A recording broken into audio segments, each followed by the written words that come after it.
diatur oleh tim, terbang diatur oleh tim, itu gak ada soal. Paspor dibagikan di sana, koper semua masukkan ke bagasi. Adapun yang ini nanti sama, tiba di Bandara Jeddah, ambil sendiri-sendiri ini supaya bisa dibawa keluar untuk cepat ganti ihram. Yang ini nanti ada petugas yang mengurusnya di dalam. Yang ini dia tarik sudah, dia tarik bawa pulang keluar supaya untuk ganti ihram. Nah, kita akan masuk ke dalam teori ibadah umroh. Apa saja? Tadi masih perjalanan, itu gak usah dipikirkan, itu secara teknis saja. Maka apa yang harus kita lakukan untuk masuk ke dalam ibadah umroh?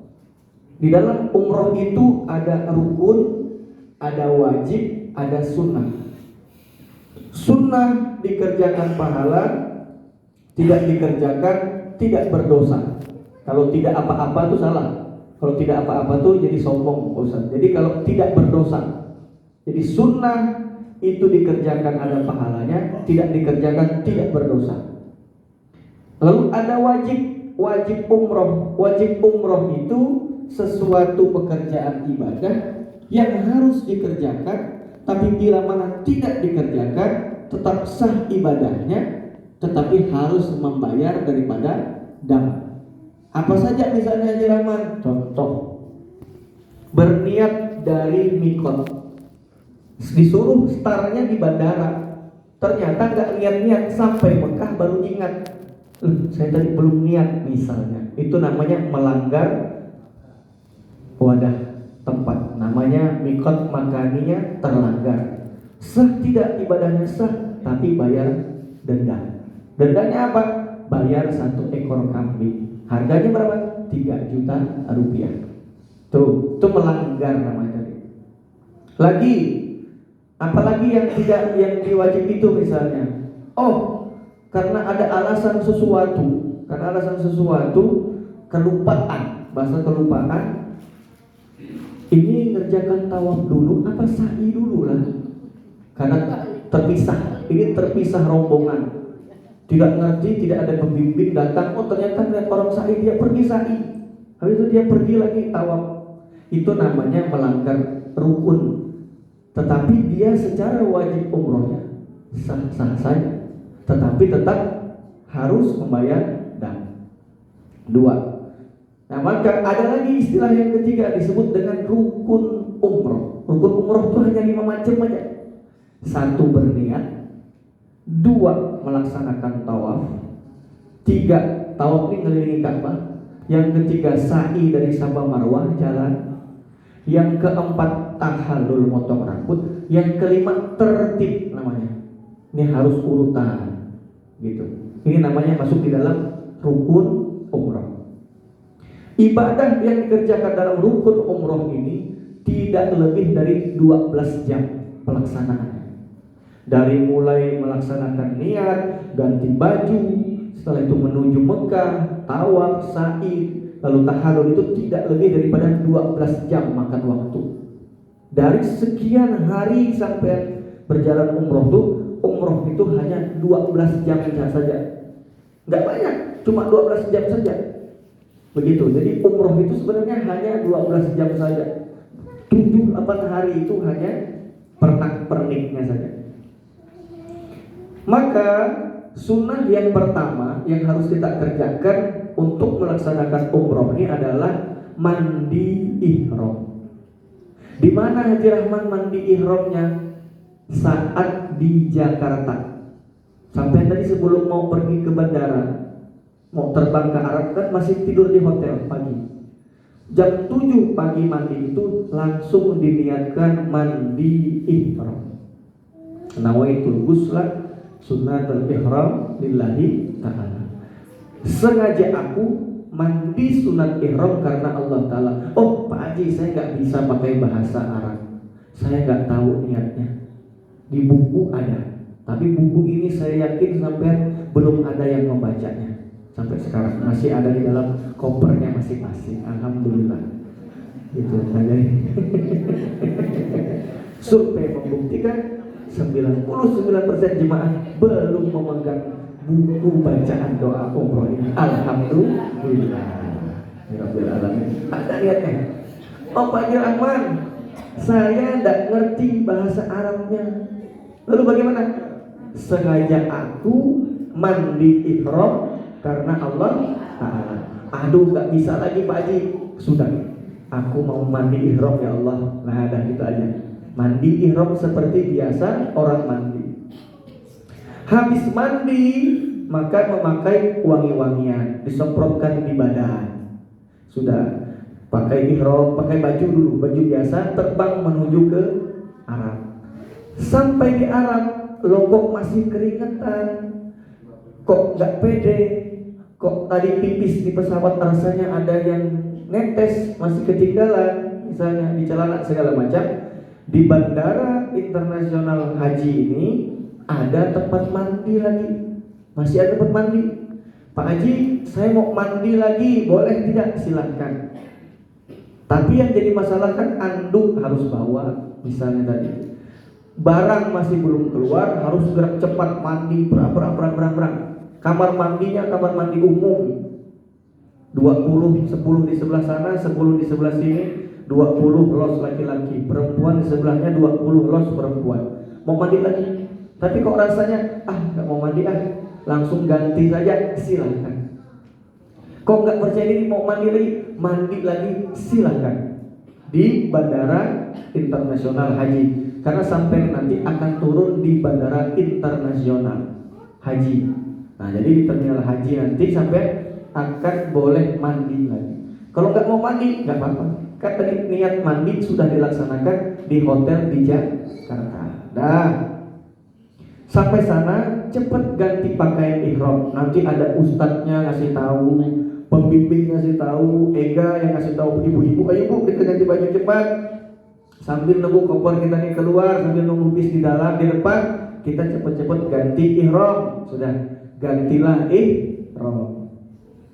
Sehabis berpakaian ihram, sebentar sebelum berpakaian, seperti apa sih ihram itu gitu. Nah, ihram bagi laki-laki adalah memakai 2 helai kain yang tidak berjahit. Survei ini tenunan pabrik, jadi tidak ada ujungnya, tidak ada jahitannya. Berbeda dengan anduk. Yang di sebelah kiri sampean itu adalah bagian bawah ihram.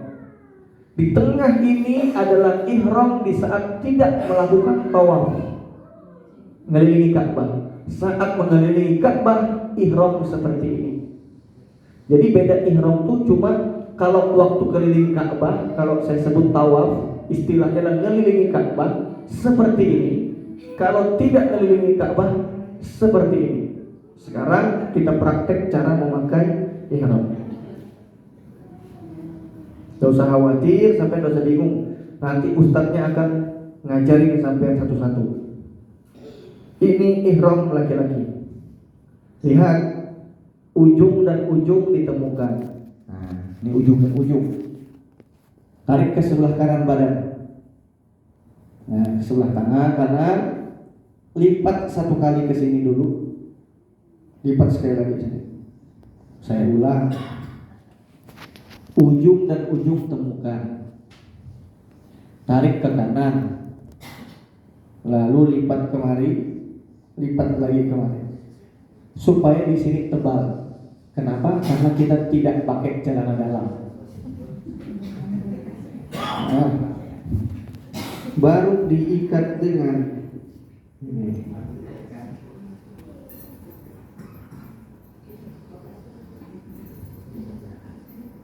Nah,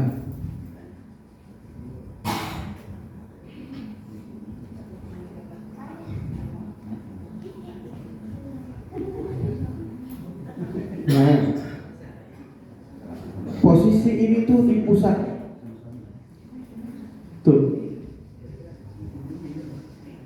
Nah, gitu. Jadi ini sudah aman. Depan ini kenapa harus 5 lapis? Karena kita sudah tidak pakai celana dalam. Belakangnya ini kecil ya. Contoh aja. Nanti dia sampai ke bawah sini nanti. Nah, seperti ini. Ini contoh berpakaian ihram. Bagi ibu-ibu, ihram ibu-ibu itu adalah memakai baju seluruh tubuh kecuali dua yang dibuka, yakni telapak tangan dan wajah. Telapak tangan dan wajah. Kenapa telapak tangan dan wajah harus tetap terbuka? Karena salah satu syarat sah sembahyang itu tangan, dahi, hidung itu menyentuh lantai tanah bumi. Nah, maka dia harus tetap kena. Ini harus terbuka. Woi, kalau pakai dia terbuka, baju saya kan cuma sampai di sini aja, Rahman. Gimana caranya? Makanya ada sarung tangan yang hanya menutupi sini saja. Dia hanya nutup di sini, tapi di sini terbuka sarung tangan tadi itu. Gitu. Nanti tanya di kantor. Nah, jadi sarung tangan kalau contoh yang seperti sebelah kanan, maka saya kasih tetap seperti ini atasnya supaya tidak kesasar. Dari rombongan ini sama semua. Seperti itu. Setelah tadi kita mandi ihram, katakan saja mungkin ada yang mandi, ada yang tidak, ganti ihram sudah selesai. Saya ini sudah ganti ihram, dia sudah ganti ihram semua di bandara. Maka habis ganti ihram ngapain? Berwudu. Karena kita akan melakukan sholat sunat ihram 2 rakaat. Wudunya di mana aja, Rahman? Di depan tempat mandi kita tuh nanti ada tempat wudunya. Nanti Ustaz tunjukkan, Pak, Bu, cepat wudu sekarang. Wudu sampai. Wudu seperti biasa, lalu melaksanakan sholat sunat ihram. Seperti apa sholat sunat ihram? Di mana sholat sunat ihram dilakukan? Sholat sunat ihram itu sampai laksanakan nanti di tempat barang sampai naruh ini ada musola masing-masing. Perempuan sendiri, laki-laki sendiri. Sholat sunat ihramnya di bandara. Oke? Seperti apa niatnya? Usolli sunatal ihram rakaataini lillahi ta'ala. Sengaja aku sholat sunat ihram 2 rakaat karena Allah Ta'ala. Oh, gak ingat Pak Jerawan. Sengaja aku sholat sunat ihram karena Allah Ta'ala. Allahu Akbar. Bismillahirrahmanirrahim. Alhamdulillahirabbil alamin waladdallin. Amin. Bismillahirrahmanirrahim. Qul ya ayyuhal kafirun sampai selesai. Allahu Akbar. Sami Allahu liman hamidah. Allahu Akbar. Allahu Akbar. Allahu Akbar. Rakaat kedua. Bismillahirrahmanirrahim. Alhamdulillahirabbil alamin waladdallin. Amin. Bismillahirrahmanirrahim. Qul huwallahu ahad sampai selesai. Allahu Akbar. Sami Allahu liman hamidah. Allahu Akbar. Allahu Akbar. Allahu Akbar. Assalamualaikum warahmatullah. Assalamualaikum warahmatullah. Masing-masing. Sholatnya bukan berjamaah. Masing-masing. Tadi apa setelah baca Fatihah rakaat pertama? Qul ya ayyuhal kafirun. Setelah itu rakaat kedua qul huwallahu ahad. Kenapa saya tekankan begini itu Ustaz Istiqo? Jemaah tuh kadang tanya, Pak Haji, habis Al-Fatihah tuh ayatnya apa? Suratnya tuh apa? Jadi lebih baik ambil yang umum saja. Nggih. Tapi baca Fatihahnya harus sampai habis. Jangan macam saya tadi. Alhamdulillahirabbil alamin waladdallin. Amin. Jangan macam itu mah contohnya. Harus habis sampai selesai. Paham? Habis sholat sunat, maka semua jemaah akan berangkat menuju ke dalam bus. Sama-sama sambil narik koper. Seru narik koper. Di dalam bus ditanya, Bapak-bapak, sudah selesaikah? Berihramnya sudah benar belum? Sudah. Celana dalam sudah lepas belum? Sudah. Baju kaos sudah belum? Sudah. Jam tangan boleh tidak? Boleh. Kacamata boleh enggak? Boleh. Kopiah? Enggak boleh. Pakai belangkon Pak Haji? Enggak boleh. Pakai helm? Ngapain pakai helm ngomongkan? Menutup kepala termasuk seperti ini tidak boleh. Nah, maka sampailah di dalam bus. Ditanya lagi sama ustaznya, ibu-ibu sudah pakai kaos kaki belum? Sudah tangannya udah ditutup belum kulit sininya? Sudah, ya Pian. Ketika semua barang sudah, maka kita akan sama-sama melafalkan niat umroh. Apa tuh niat umroh? Niat umroh adalah termasuk daripada rukun umroh. Harus berniat. Paham? Harus berniat. Kalau nggak berniat, maka tadi tidak sah. Kalau rukun itu tadi harus dikerjakan. Kalau nggak dikerjakan, tidak sah.